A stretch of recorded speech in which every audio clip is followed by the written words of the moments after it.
Doctor, অনেকেই জানতে চায় রাইনোপ্লাস্টি সম্পর্কে। এটা খুব পপুলার আমাদের বাংলাদেশে, শুধুমাত্র আমাদের বাংলাদেশে না, সারা ওয়ার্ল্ডে। সো আমরা জানতে চাচ্ছি রাইনোপ্লাস্টি সার্জারিটা কি, আর অ্যাকচুয়ালি আপনারা এটা কিভাবে করেন?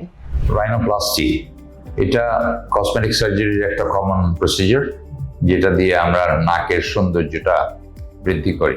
এখানে এটাকে কসমেটিক রাইনোপ্লাস্টিও আমরা বলি। তো কসমেটিক রাইনোপ্লাস্টির কয়েকটা ধরন আছে। যেরকম নাকটা যদি ফ্ল্যাট থাকে, তো সেই নাকটাকে খাড়া করার জন্য আমরা অগমেন্টেশন রাইনোপ্লাস্টি করি। তো সেই অগমেন্টেশনটা করা হয় এই স্কিনের নিচে, হাড়ের ঠিক উপরে আমরা একটা আর্টিফিশিয়াল ইমপ্লান্ট দিয়ে দিই, এবং অনেক সময় কার্টিলেজ কানের থেকে বা পাঁজরের এখান থেকে ইউজ করা যেতে পারে।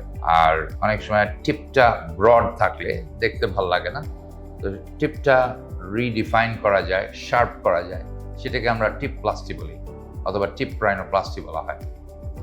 আর তৃতীয় আরেক ধরনের ভ্যারাইটি হচ্ছে অ্যালার বেস রিডাকশন সাইডস। যদি সাইডসগুলো অনেক বড় থাকে, চওড়া থাকে, নাকের ছিদ্রগুলো দেখতে ভালো লাগে না, বড় হয়ে থাকে, তখন ওটাকে চাপিয়ে দেওয়া যায় দুই সাইড থেকে।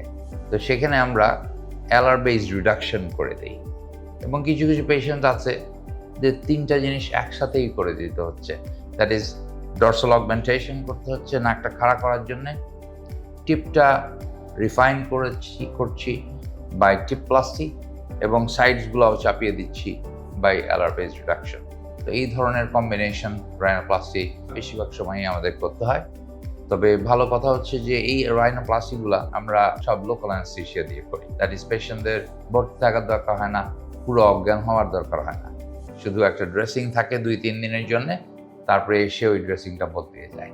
সো রাইনোপ্লাস্টি একটা গ্র্যাটিফাইং সার্জারি, বা এটা দিয়ে একটা পেশেন্টের চেহারার অনেক পরিবর্তন, অনেক সৌন্দর্য বৃদ্ধি করা সম্ভব।